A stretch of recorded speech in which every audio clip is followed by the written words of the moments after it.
Yeah? Yeah. My number 4 is a game called Never Alone on the Xbox One. It's also, I think it's on PC, but it's definitely on PS4, and it's out this week on PS4. No, it's out this week on Xbox One, and it's out next week on PlayStation 4. Have you heard of this? Yes, because you told me you were playing it, and then I looked up the trailer, and it looked really nice, like really nice. I mean, yeah, it's side-scrolling platformer again, but it looked special. Actually, I was actually quite interested in it.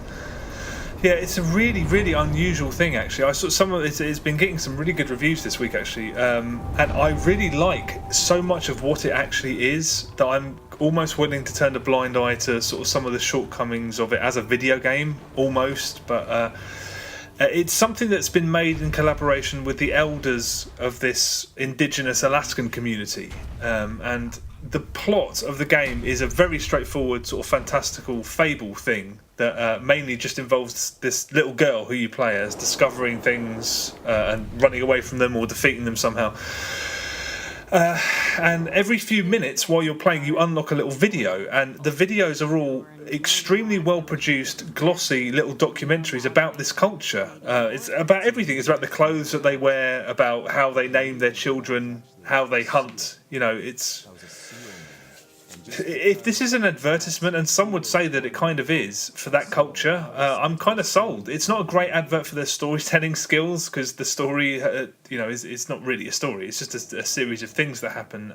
But there's loads of stuff in these videos about how they never harm the earth and their moral code and how they respect the animal kingdom, and it's really seductive, manipulative perhaps, but it's also very informative.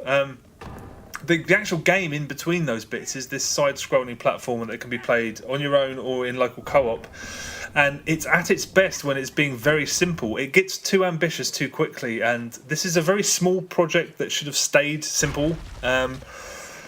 When you're just jumping around and sort of using gusts of wind to reach difficult areas and stuff, it's more than engaging enough. But when you start moving scenery around and whatnot, and the physics and the animation are just put under a lot of pressure, it's often very skittish, and the controls are not responsive in the slightest. So when it gets elaborate, it just becomes very frustrating, unfortunately.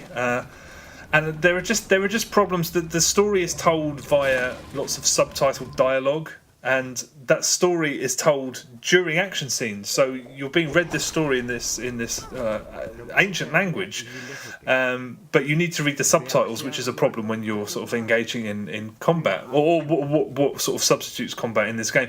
And systems appear that are never explained to you, so you have to figure them out for yourself. And sometimes things can happen. So if you're playing alone and the other on-screen character is being controlled by AI, they can fluff a jump and you'll both die because you both have to remain alive, or the other character can run in the wrong direction and you have to take control of them and then walk them back.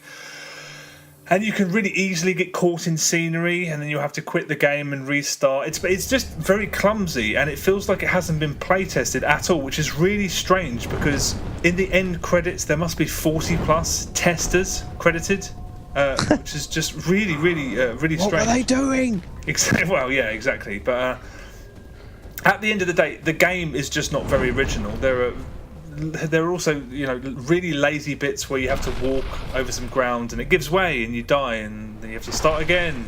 Don't step there though, because you'll die. Stuff that I really have a problem with.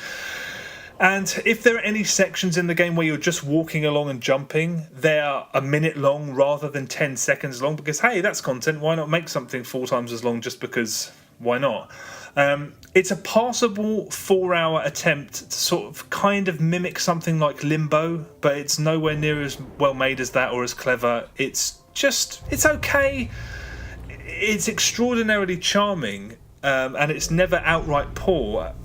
But primarily, I just love the way it's presented with these really interesting movie clips spliced in, and I just thought, I don't know if I've seen this done before. More games should do it. This is the first time that I've played a game that I think is brazenly attempting to be educational, but it never really feels like it. So, I mean, the game is like a 5 out of 10, an inoffensive platformer that I wouldn't recommend if it didn't have all this additional content, and it wasn't presented in this unusual way. I think it's a really interesting project. I don't know. I cautiously recommend it, but don't expect a great game. Expect a glossy, episodic documentary with a passable platformer attached to it. It's weird. I'm loath to recommend it because there's so much wrong with the game, but it's completely unique, and I don't regret playing it.